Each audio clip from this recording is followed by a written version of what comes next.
Hello, everyone. My name is Lee Stewart. We're going to start the webinar in a few minutes.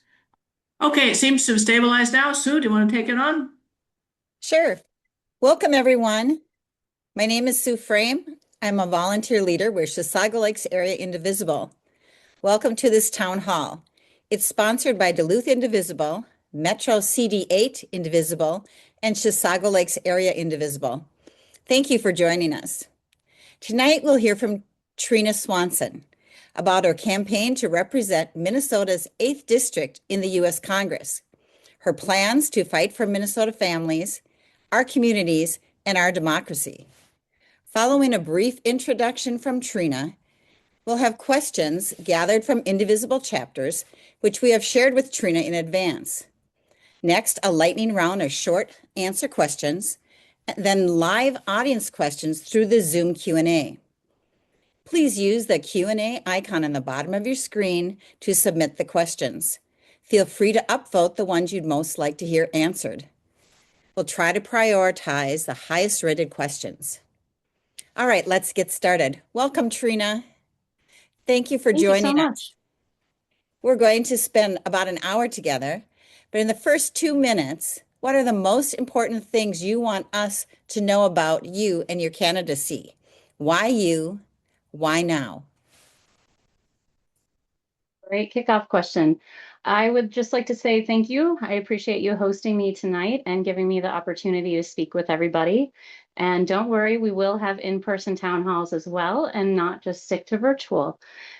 So I would like to start by letting you know who I am and how I got to this place of running for Congress. So I grew up in Hermantown to two very blue-collar middle-class parents. My mom was a nurse for 42 years at St. Mary's, and my dad was a carpenter, and then he went to work at the paper mill in Duluth. And so I quickly learned the value of hard work and how it was a struggle, quite honestly, for middle-class families to pay all of their bills and support their children to follow their dreams. But I had incredible parents that worked really hard and fortunately had union positions that quickly taught me the value of unions and that collective bargaining power. And they were able to support us, and I was able to attend college and law school. And I graduated from William Mitchell in 2006 and found myself owing $170,000 in student loans, which I'm sure some of you are dealing with, or your children or your grandchildren. And I thought, what am I going to do with my life? And at that point, I had been working for the US government since I was 18 at the bankruptcy court. And so I started looking at other federal jobs because I was really appreciative of my time as a public servant and what I was able to do as a government employee. And so I started working at US Citizenship and Immigration Services, which kicked off a fantastic career. I was with them for almost 20 years, and I was able to help those most vulnerable around the world, being stationed in Germany and Kenya, representing the agency, while also ensuring that I was upholding our borders and national security. But that very quickly changed when DOGE came in with Trump 2.0. And suddenly I found myself in a position where I was not even allowed to engage with my staff. I could not hold a town hall with everyone. I had to ask permission to buy paper and pens. And folks, I was denied the first time because I did not give enough of a justification for why I needed paper in a federal agency.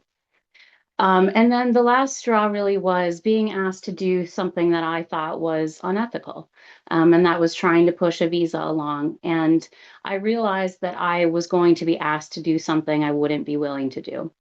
And I needed to stand up to this administration.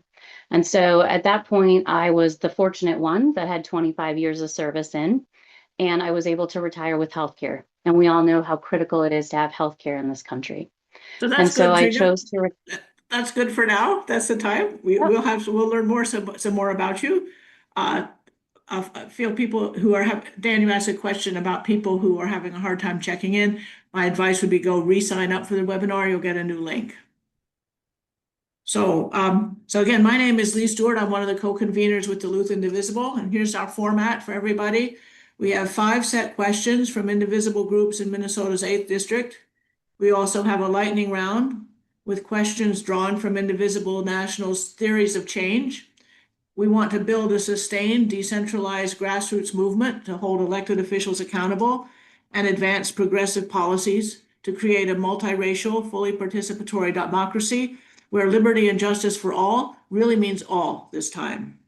So a reminder to those on the call, please submit questions via the Q&A function. Feel free to upvote. Don't do it through the chat. This session is being recorded and we'll send out links afterwards. So just a moment at the time, everyone on this call knows that we're at a real inflection point for our democracy.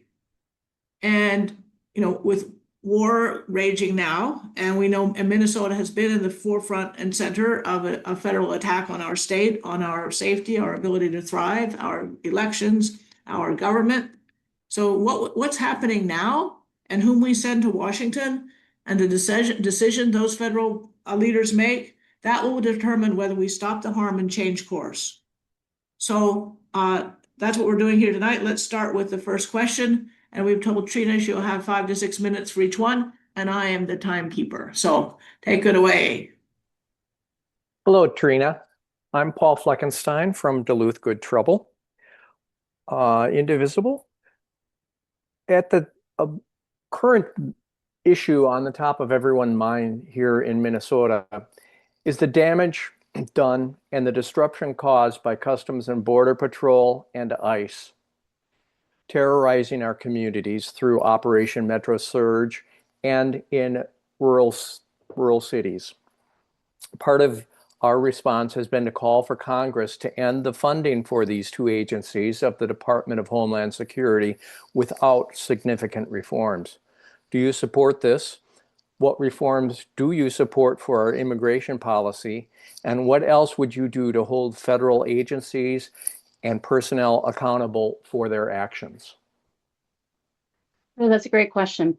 So I think Tina Smith said it best when she said that ICE needed to be ripped down to its studs. So in 2003, when the Patriot Act went into place and it created ICE, we prior to that had Immigration and Naturalization Services. And then it was broken up into CBP, ICE, and USCIS, which is the agency that I worked for. And it was determined that those agencies were created so that they could take on specific parts of what INS was responsible for, and we could have agents and officers that were better able to handle their particular duties and have that skill set needed instead of generalists in immigration. And so right now we have these agencies that are being weaponized by Trump and really the Republican Congress letting them get away with it, weaponizing them against American citizens and non-citizens alike. And it's incredibly unfortunate because ICE is made up of Homeland Security investigations and enforcement and removal operations. And HSI has vast investigatory power and broader powers than even the FBI has internationally. And so typically they would be spending their time going after child pornographers and people trafficking, humans and wildlife, and financial crimes.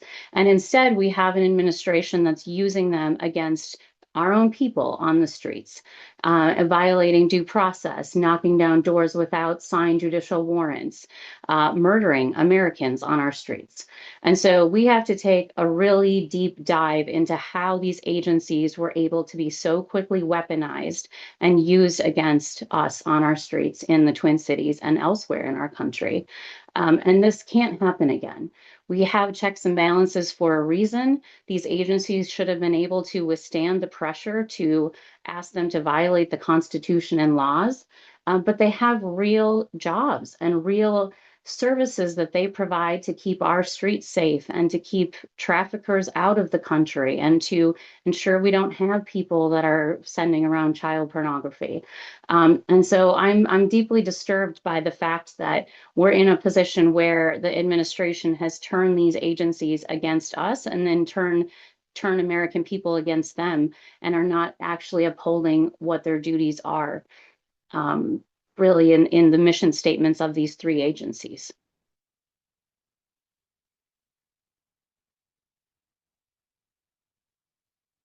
Can't hear you, Lee. Mute. Melissa, your question? Hello, my name is Melissa Wallace, and I'm from Duluth Indivisible. HR 1, also known as the One Big Beautiful Bill, cut Medicaid and SNAP benefits, and reduce subsidies for the Affordable Care Act, all of which will result in increased healthcare costs, decreased access to health care, and a threat to rural hospitals and their patients who rely on these public programs. What is your plan for restoring funding to these valuable health programs that provide access for millions of Americans? And what do you think our nation should do over the long haul to ensure healthcare access for all? Thank you. So I will fight for Medicare or single payer healthcare for everyone. Healthcare should be a right. It should not be dependent on who your employer is, where you live, or how old you are. And so I will absolutely fight so that everybody has healthcare. We are far too rich of a country to not be providing healthcare to everyone. We do need to ensure that we have funding, particularly in our rural areas where we're seeing clinics and hospitals close, people driving many, many miles just to deliver a baby. You should be able to stay in your neighborhood and community and get that health care. So we need to get rid of the big, beautiful bill. It's a terrible bill. We cut everything on the backs of the middle class for that 1% to have increased tax breaks. We watch our CEOs continue to bring home millions and millions of dollars in bonuses.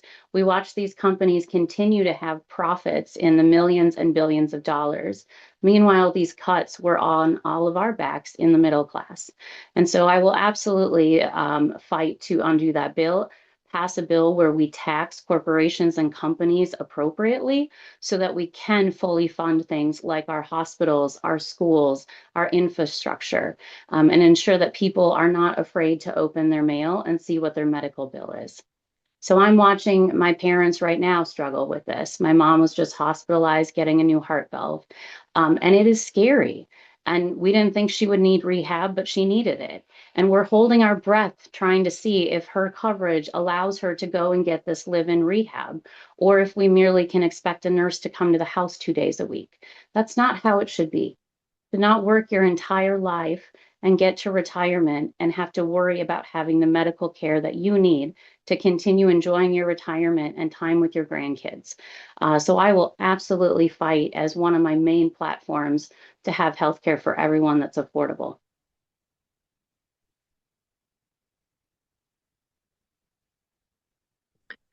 Trina, I'm Sue Sommer from Duluth Indivisible. Candidates without legislative experience often find themselves at a disadvantage against an incumbent opponent. How do you plan to proactively address this experience gap? Oh, that's a great question. Thank you. So I think I'm a unique candidate because I have 25 years of executive government experience. I know what it's like to work in Washington. I know what works in Washington, what doesn't work in Washington. I understand the bureaucracy of it. I was also blessed to be a diplomat for 9 years abroad. So I understand foreign policy. I understand why we spend money the way we do, why we are concerned about our diplomacy to gain allies, why we make certain decisions to keep the reach of China and Russia out of areas of the world. And I'm also an immigration expert. So I'm an immigration attorney. I have my own immigration law firm now. I can go in and make immediate change in Congress. I can go in and fight for immigration reform in a reasonable manner that upholds our national security while also keeping our values that are important to us as Americans. And so I bring real experience already from Washington, even though I'm not an incumbent, and I'll be able to go in and not be that typical freshman congresswoman that struggles to know where I'm going down the hall. I get it. I get Washington. I drove by the Capitol every day for years. So I'm ready to go in there and make real change right away. Hi, Trina. I'm Amanda Mosiniak from Duluth Indivisible. And this next question, you have an entrenched opponent with $1 million in cash on hand, whose votes have hurt or will hurt our farmers, our miners, our election security, our relationship with Canada. The recreation economy in northern Minnesota depends on our hospitals, etc., on and on. He won the last election by 67,000 votes, and our analysis says roughly 63,000 eligible voters didn't vote. What is your ground game to win this thing? Thank you for that question. So I think we do win this with a ground game, right? It's going to take all of us. It's going to take getting out into the community, getting in front of folks, telling my story, who I am, what I stand for, that I will serve with integrity, that I will be that representative that actually shows up in person. I won't just have these virtual town halls where I hide behind a telephone. So I believe that your representative should be out there in the district constantly and should be able to hold their head up high and say, I voted this way because I felt it was the greatest thing for the greatest number of people in Congressional District 8. So I do think it's the ground game in the sense of telling that story and what I'm going to do. So I'm not going to run a negative campaign. I think that Stauber gives us plenty of fodder every single day on what he's doing and how it's harming Minnesota, and how he's taking embarrassing actions, honestly. And so I am going to focus on what I would bring to this position, how I will be a great representative, and how I will fight for northern and central Minnesota. Unfortunately, with our current election situation the way it is, campaigns take money. Until we get rid of Citizens United and we take money out of elections, we have to play in the sandbox. So I'm not naive. I know it is going to take money in order to beat Pete Stauber and win this back. But I can do that. I can energize people. I can get them motivated. I can go into a room and have folks leave saying, you're different. I think you're somebody that actually can make change and is not just a typical politician that wants to feed us what we want to hear and then will go and ignore us. So I'm already feeling the excitement. I have tons of people that are signing up to volunteer for this campaign, that are willing to go door knocking and calling and throw fundraisers. And I think that energy and that momentum is just going to keep growing, and we'll be able to raise that money and unseat Pete. Hi, Trina. I'm Jordan Johnson. I'm a co-convener of Duluth Indivisible. The wealthy and the poor has been growing in rural Minnesota, and many rural homesteaders feel left behind. Housing is a challenge. School districts and local infrastructure are under duress. For example, there is not a single hospital, urgent care center in the 2,000 square miles that make up Chaska County. Small town Minnesotans don't feel seen, which fuels resentment or simply disengagement in civic processes. How do you plan to rekindle trust with rural and small town voters and prioritize their well-being? And how can we partner together to bridge the urban-rural divide across our sacred homeland of Minnesota? Oh, that's a great question. I think I touched on it with the prior answer, but really a big part of my platform is putting community before politics.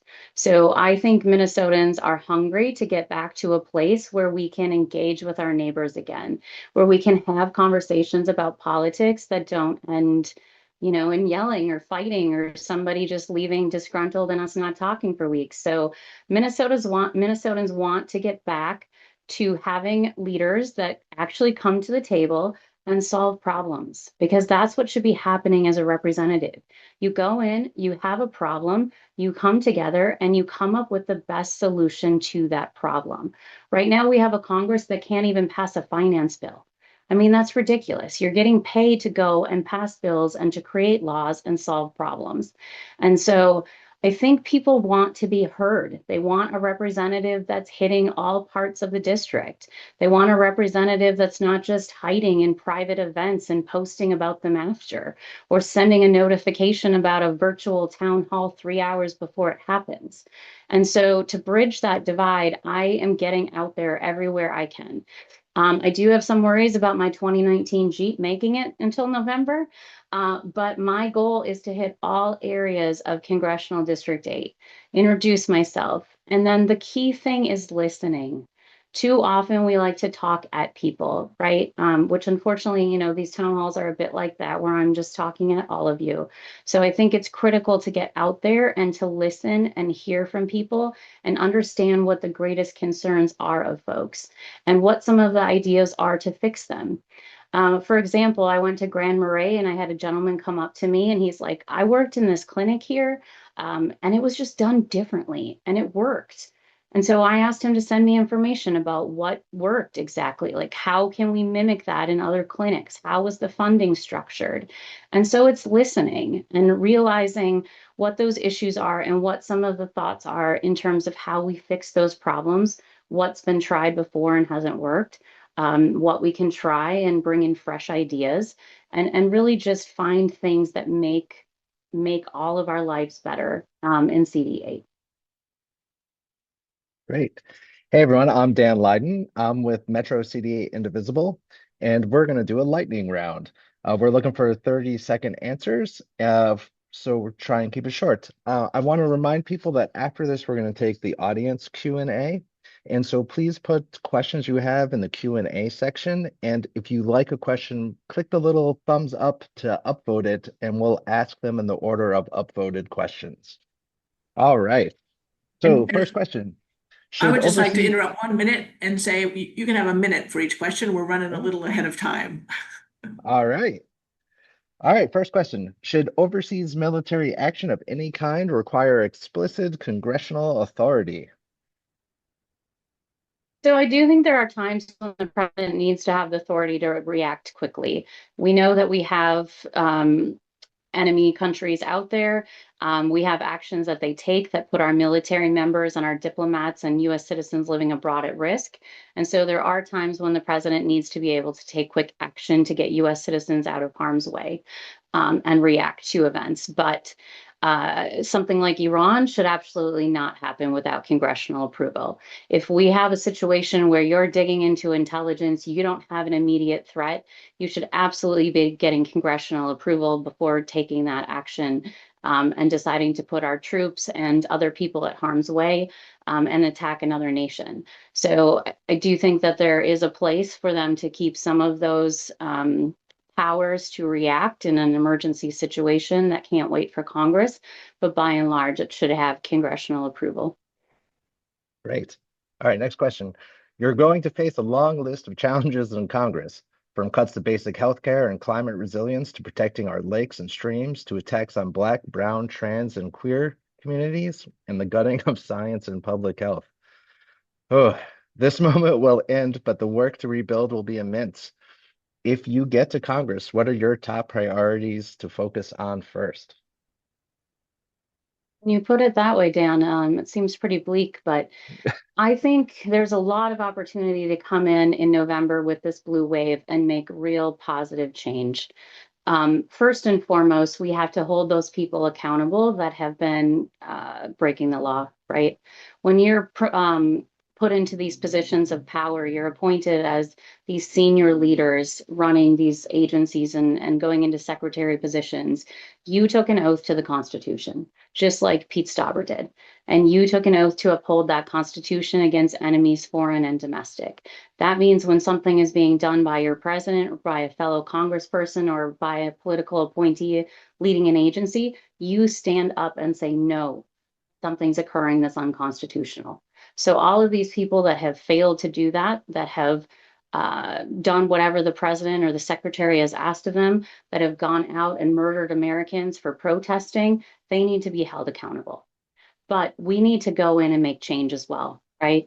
So we need to go in and immediately fight for proper funding for our schools, for our healthcare system, ensure that big, beautiful bill goes away, and that we can go back to the affordability crisis and actually passing laws that are helping middle-class Americans pay their bills and afford the lifestyle that we all work hard for. Great. Will you join the Congressional Progressive Caucus? Yes. Sorry? Okay. Should members of Congress and their families be banned from trading stocks and betting in prediction markets? Absolutely. I don't see any Hmm. reason where a sitting congressperson or their family should be allowed to trade stocks while you're in Congress. You are making decisions every single day that impact the stock market. We can look at our recent tariff situation in which President Trump was putting on putting in tariffs and then pulling them back on it. And oh, the tariffs are back in place. Oh, just kidding. And we have to look at how much money Marjorie Taylor Greene apparently made during all of that. And all of these Congress people that know what's happening or have an idea that something is coming down the pipe and are able to trade stock is shameful. And you and I sit and are excited when we make $1,000 on in our 401k in a given month. So absolutely should be banned and barred from trading stock. What is your position on the role of non-disclosure agreements with respect to private corporations and elected officials? As an elected official, you should not be signing an NDA.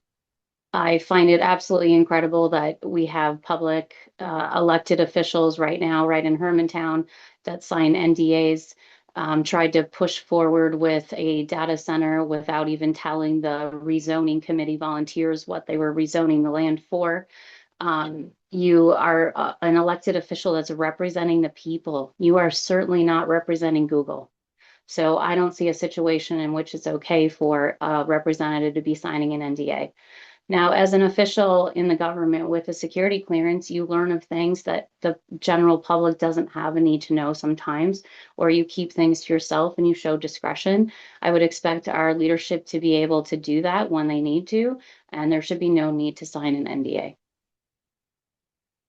Great. If elected, will you commit to meeting in person regularly in your district offices and other community settings with your constituents, including those whose party affiliation is not your own? Yes, absolutely. So my team and I were actually just talking through where we could go where nobody voted for Jen last cycle. And she's like, well, I think it's my hometown. There were 2 people that voted for Jen and the rest voted for Stauber. So let's go and have a town hall there. And that's how it should be. We need to get back to that. We need to be able to engage even with those that we don't agree with.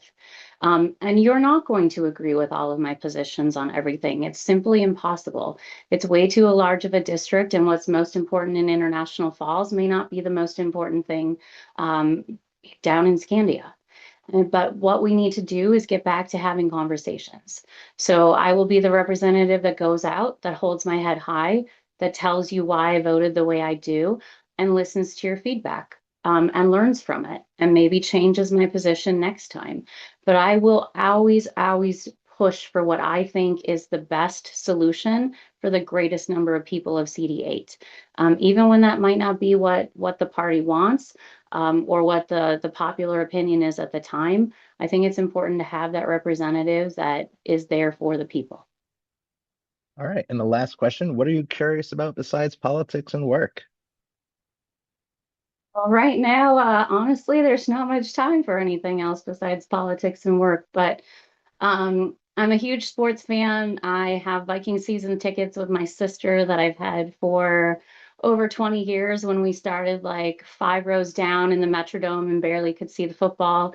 We have a little better seats now. And so sports has been a big part of really my whole life. I grew up playing sports and watching sports, and so that's a good stress reliever for me. I also love travel. So one of my favorite things in the world is just traveling and meeting random folks and learning about cultures and hearing different opinions and trying different cuisines and just seeing the world. There's a lot out there, and it makes you appreciate what we have here that much more. Great. Thank you for the lightning round. All right. So now we're going to talk about our audience Q&A. And I just want to say everyone did a great job upvoting stuff. So now we're going to pull questions from the attendees. We're going to take the questions with the most upvotes. Hopefully we can get in a bunch. Candidates have, what are we saying, 2 or 3 minutes? Oh, sorry, Lee. Never learn. We're at about 7 o'clock now, so we have, time for, as many questions as we can get in. Great. So we're going to go about 3 minutes a question then. Okay, Trina, I have a question from Lee. You already responded a little bit about the war in Iran, but do you support the war in general? And also, do you support what Israel and the US are doing to the Palestinians? I do not support the war in Iran. I have extensively interviewed a dissident group from Iran when I was in my position with USCIS. So I have no, I get that the Ayatollah Khomeini is not a great man, right? He's terrorized his people. Women don't have rights there. I've heard from people that fled and live in the United States now talk about what it was like to be in Iran during the revolution. So I don't think that he's a good human, and I think the people are struggling there. But that doesn't give us the right as a foreign country to go in and remove a sitting leader and just impose our will on people. And it's quite clear to me that he has no plan for what's next. To tell people to just get their act together now and rise up and take over their country is not a plan. And so, one, it should have had congressional approval, which we talked about earlier. And two, to just be so lackadaisical on what comes next, when I think we should have learned our lesson from Iraq and from Afghanistan, is really difficult for me to swallow. And now we're leaving these people there with chaos. But a really, really big part of this that I'm also angry about is all of the risk that this caused to our troops, to our diplomats, and to American citizens abroad. So we knew based on last time that Iran would retaliate and had the capabilities to do so. Yet seemingly they were not prepared for them to hit our military bases, even in the same country where they hit our military base before. So you have all of these diplomats that didn't go on ordered departure to get out of these situations. You have American citizens right now in countries with US ambassadors saying, I'm sorry, we can't help you get out. And you have troops that are dying, right? Even Minnesotans, we want to recognize the loss of life of our troops that have sacrificed so much. And we have people from the 148th right now that are part of this, that are at risk. And so we need leadership that actually takes this seriously and doesn't, sit in Mar-a-Lago while it's happening instead of a skiff underground in the White House where they can talk about classified information and realize that these decisions have real consequences.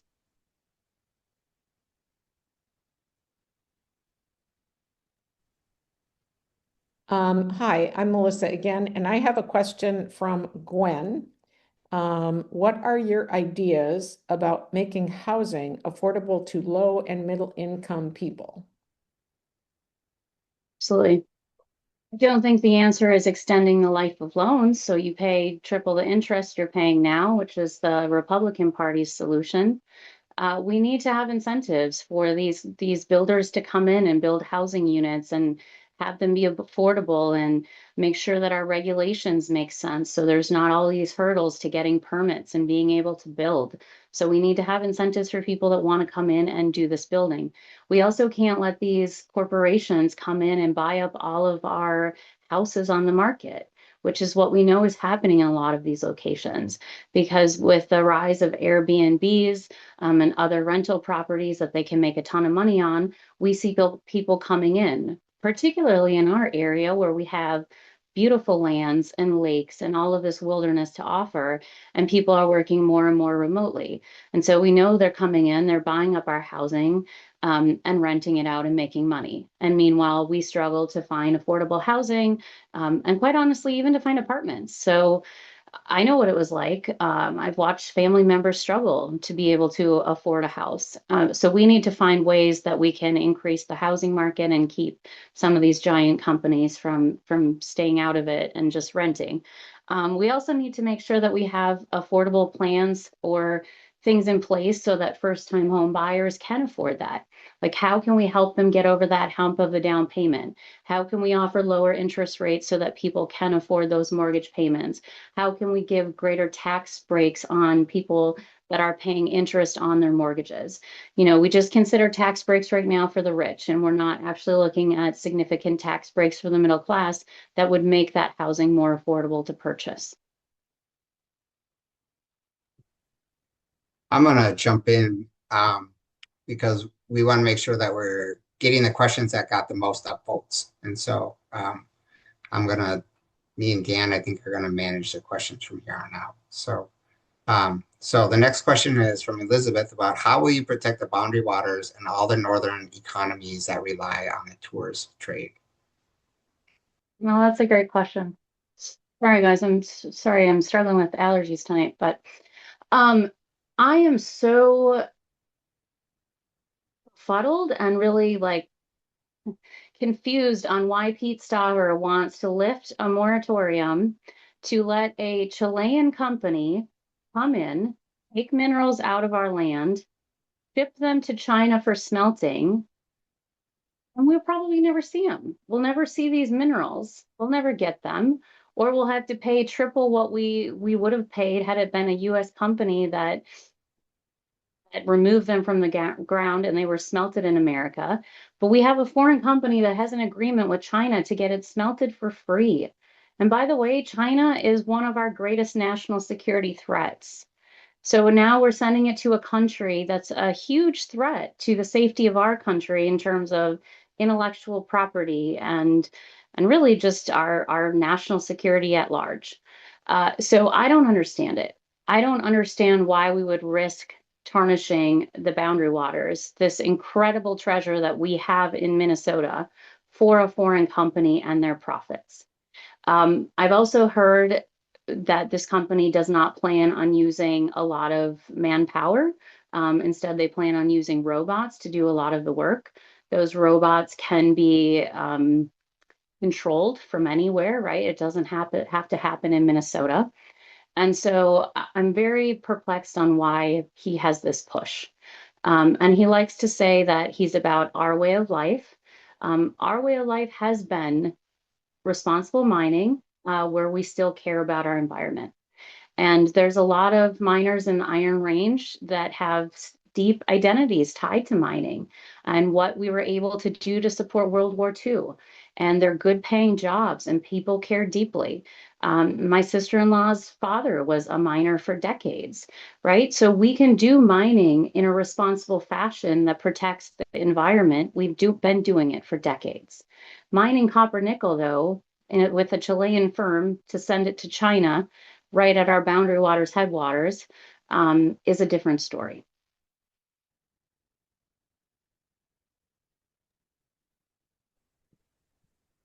Hi, There's a Trina. question from Gwen that is, what legislation would you support to make sure future presidents are not able to exercise imperial powers like Trump has done? So I think for me, I always believed that we would have leaders that actually cared about our country and doing the right thing. And I served for many presidents when I was in my positions, and they were from both parties. And we always had to kind of shift a bit in terms of what policies they cared about or what regulations they wanted to get through or what was most important for them. But overall, we felt like they were doing what they thought was best by and large, even if we didn't agree with it, and that they had some integrity. And I think we find ourselves right now in this country where that's not the case. And we have leaders that are willing to just do away with the Constitution and due process, and commit crimes and honestly just do whatever they want and wait for the courts to catch up. And that's really scary for me. And I think that's a big reason for why I am fighting back this way and running for Congress, is because I really think that this election cycle is make or break for the direction of our country, for who we want to be as Americans, and if we will hold these leaders accountable for their criminal actions. I like to think that our Constitution can withhold this and that we do have the checks and balances we need. But we have realized that our votes matter And we need to believe politicians when they tell us they're going to do something. We need to believe them when we see Project 2025. We need to believe them when they tell us that they have hatred in their hearts and they don't care about having integrity and upholding the law. And we need to ensure that we're not in this position where we have leaders that are willing to destroy our country for profit. Thanks. Trina, this next question is from Lydia. Early childhood care and education has a return on investment estimated up to $17 to every $1 invested. How will you prioritize making childcare affordable to families while also ensuring early care teachers make a thriving wage and benefits? Yeah, this is so critically important. I really struggle with our values sometimes when we look at what we're paying professional athletes, for example, to play a game or actors to act in a movie. When we have teachers that are shaping our next generation, not making a livable wage. And then you hear the stories about how they're being harassed, by children and by parents, and the parents blaming them. Raising a child, it takes a village. It takes parents that are engaged. It takes teachers that want to do their job. It takes teachers that are valued. Because when you're valued, you do want to do your job and you work hard. So we need to ensure that teachers are paid accordingly. I mean, so many teachers also have these incredible advanced degrees, have learned so much to be able to bring that knowledge to our kids, and then get paid so little when you look at the scale of jobs in our community and what different professions are paid. So we need to change that conversation. We have to start ensuring that our schools are funded well enough to pay our teachers better wages and to value them.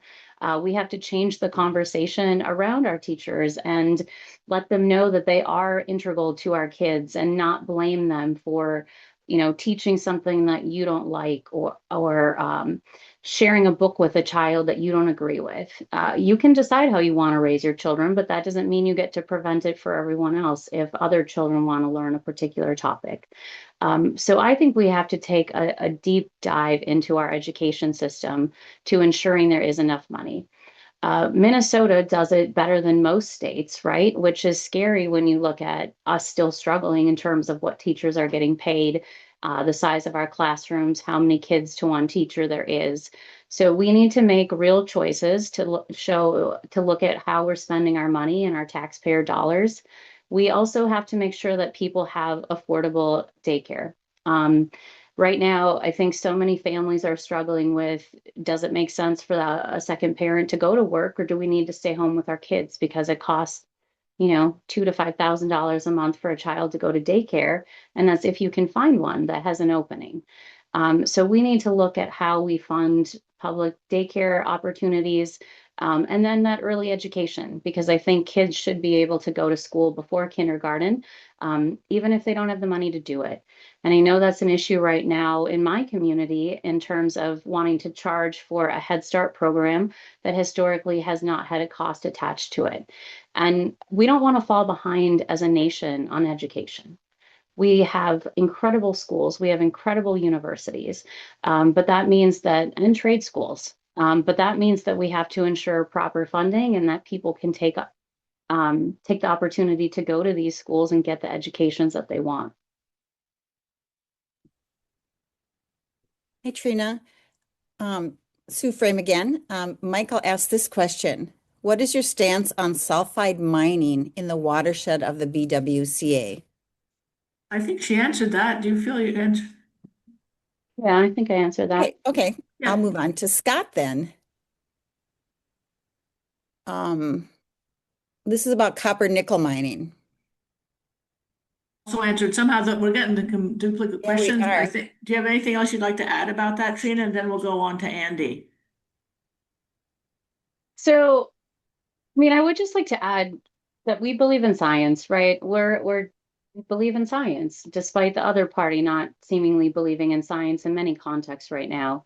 So mining and upholding and protecting and valuing our environment have been things that Minnesota has done for decades.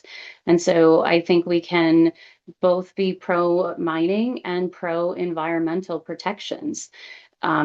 Again, it's also, I think, different when we're talking about taconite iron ore mining versus copper nickel mining. So let's have these conversations. Let's see if we can do things responsibly. If we can't, we don't. I think, the Boundary Waters is very different than taconite mining in the Iron Range. But we have to be responsible, reasonable, and use our science and use our experts and use our regulatory processes to see if we can do something. We also need a government that's willing and demands that corporations do things in more responsible ways using advanced technology, even if it costs them more money. Because these companies will use the cheapest way of doing things rather than saying, okay, we have this advancement in technology, it's going to cost us millions of dollars more, but it's going to protect the environment. We need to push for them to do so. We can also do things like make them put up a bond or a line of credit before they start a mining project so that we don't find ourselves in a situation where this subsidiary that was created under a foreign corporation files bankruptcy, leaves, and then we're holding the bag to repair our land. So we can do this in a responsible manner. We can have both, and we need leaders that are willing to do that and not just being willing to sell out our land for foreign profit.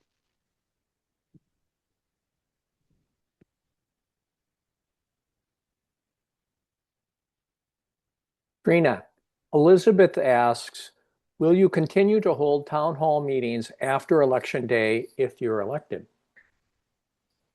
Absolutely. The town halls and things like this are my favorite part of the job, even though I don't have a job yet. And so I think it's a real blessing to be able to go out into a community and meet people and hear from people and connect with people. So it's just, I don't understand the concept of saying you're representing the people, but that yet you're never willing to meet with them. And so, I live in his district. I struggle with it. I've been on his virtual town halls. I've tried to ask questions. My questions were never accepted, despite being on there at the beginning and asking it. And I've also seen videos of people that lied about their question and managed to get live and ask a question, and he didn't like it. It was about the Epstein files. And then he immediately muted the person so that they couldn't engage back with him. They could not ask follow-up questions. That's just not being a representative of all of the people of Congressional District 8. And again, you should be willing to go out in public and hold your head up high and explain why you voted the way you did. If you're really fearful of doing that and saying, here's why I voted in that manner, then you're instead representing the White House and the speaker and your party, not your people elected you there that are paying your salary and that you're supposed to be voting in their best interest. So the next question is from Scott. How will you appeal to the critically important moderates, independents, and I'm going to add soft or non-MAGA Republicans without losing DFL support in order to unseat Pete? That's a fair question.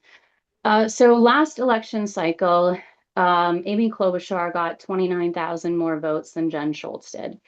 And so there were 29,000 people in this district that voted for one, a female, because I get asked that, two, a Democrat, but yet did not vote for Jen and instead voted for Stauber. And so we have to win those votes back. My team is digging into why those people voted for a Democrat in one race and not in the other, understanding what their holdup was on why they didn't want to vote for Jen, and understanding what their issues were, like what their greatest issues are and what matters to them most, so that we can speak to them, that we can have those conversations and understand it. I want to get back to talking to everybody. Again, I'm ready to go into these hostile places and have conversations. That's what I've been doing on the trail so far, is just sitting down with people and saying, help me understand, just explain it to me. And I did that at a ALS fundraiser. And I started talking to a gentleman that used to be pretty active in the carpenters union. And I said, why did you support him? Why did you all endorse him last cycle? And his response was because he supported them getting the job to redo the bridge in Duluth, and he was instrumental to getting that funding.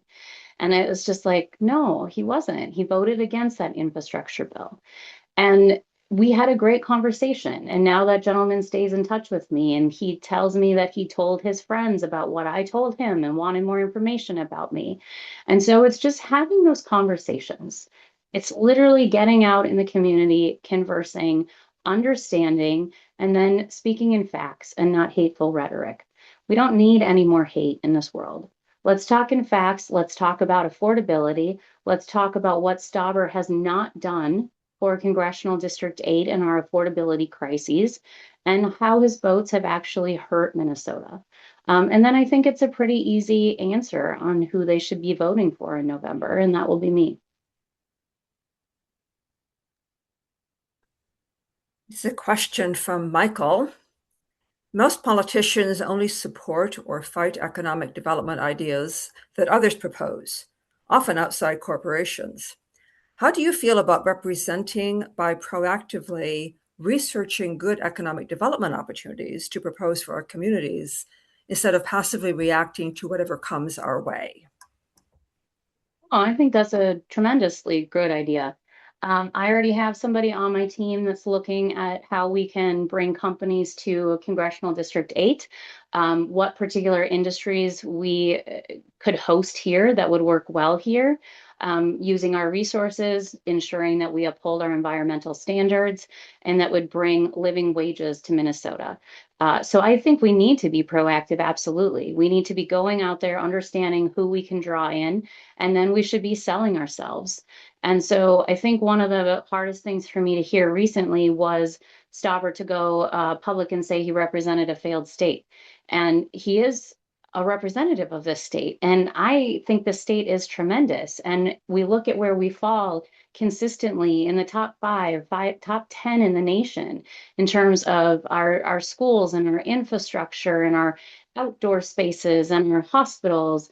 And so it's using all of that to say, hey, Company X, I know you're looking at expanding and going into this industry. Why don't you consider Minnesota? We can host you here. We can support you. We have an incredible workforce. And by the way, that includes really strong unions. So going back to what I said at the very beginning, I was raised in a union family. And so I want to push good union jobs. We have incredible trade schools here. We have great apprenticeship programs. So we want to bring in these companies that value unions in our workforce, and we be able to expand on these jobs. All right, I believe this is going to be the penultimate question from Andy. We are where we are now because of apathy and lack of civic participation. What policy measures would you promote to return our country to a true representative democracy, a democratic republic, where the current state, from its current state of an oligarchy run by billionaires?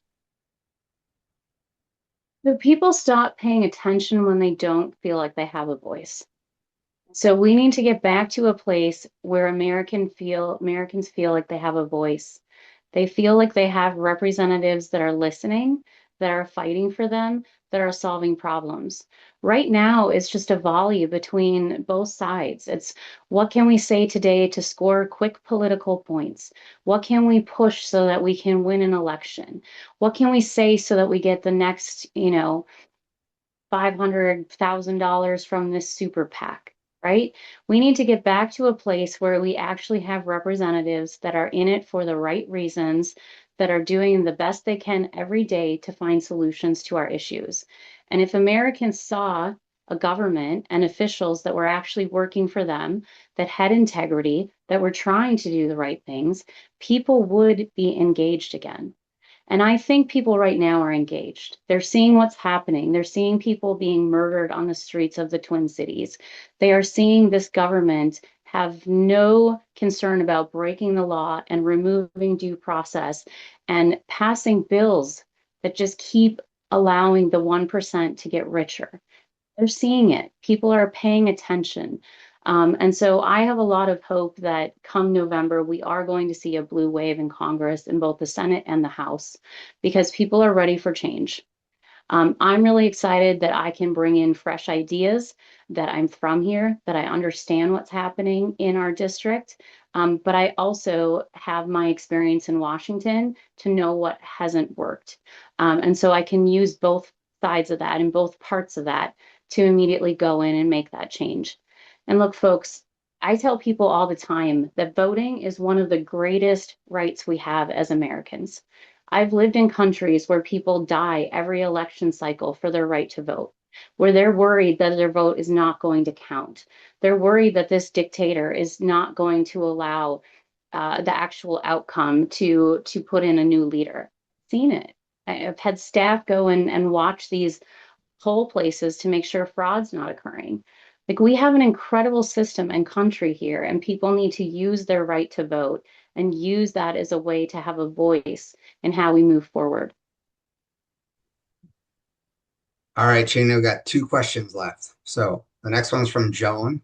If elected, will you support gun safety reform laws, like making sure our gun background check system is upheld, red flag laws, assault weapons ban, and a return of the Office of Gun Violence Prevention, which the current administration eliminated? Gun violence is currently the leading cause of death for our children. So I was raised in a family of hunters. I was raised with guns. We safely stored them locked away in a safe. I was taught how to be a safe gun owner and how to safely handle and shoot a gun. But we don't need weapons of war, folks. It's very different to have a weapon at your house or a gun to go hunting. Those are very different than weapons of war, and none of us want to see our children shot in school. That means we need more funding for mental health. We need to give people the help that they need so that we can prevent these things from happening and our children being killed. We need very strong licensing, background checks to ensure that only those that should have a weapon can get one. We need to close the gun show loophole. So we can do this responsibly. It doesn't have to be an either or. We can be responsible gun owners, and we can stop these weapons of war from massacring our children. So I would push for definitely strong controls and bringing that office back. This administration likes to get rid of anything that doesn't give them free rein to do what they want. And that's one of these examples of an agency or an office that they've just terminated because it will be easier for them to trample on everyone. Trina, I'll give you an opportunity to end on a little more positive note. What is it you love about Minnesota? So many things. I don't love that I have not seen a Super Bowl win from the Vikings yet, but besides that, so many things. So I grew up, my favorite thing in the whole world is camping. I grew up going to Lake Elora, called the French Club. It was founded by French Canadian settlers in 1923 so that they could learn English in the United States. And my dad started going there as a little boy, and then he raised us going there every weekend. And that was our vacation because we didn't have a lot of money. And so my happy place, even while I was, living in Kenya or just so many miles away from my family, was coming home and being able to go camping and sit at that campfire with my loved ones. And so that is something that I hold very near and dear to my heart, and something that I think is so special about Minnesota, that we all go north to our cabins or to our camper or to our tent, right? And just have that time to take a breath and enjoy all of our wilderness around us and to reconnect before we kind of go back into the chaos of the world on that Monday morning. So that would be my favorite thing about Minnesota. That's great, Trina. Thank you so much. So thanks to Trina and to everyone else who joined us tonight. Town halls like this are just the start of our efforts to create a government that truly represents us. So to everyone on the call, stay engaged, stay informed, set up your own candidate town halls, personal and through your indivisible groups. Keep pushing for results that matter here in Minnesota. We're all connected. and we're all needed to make this change. So next Wednesday, March 11th, we'll be having a town hall with Manny and Anastos, followed by John Paul McBride on the 18th. On March 28th, if you haven't heard yet, that's the third No Kings. We'll be at Duluth City Hall. Other people are outside Duluth. Look on the map for where you'll be. But let's turn out again to say No Kings, fair and free elections, and a fully participatory democracy where justice and liberty for all means everyone. So good night, everyone. Thanks very much. Thank you.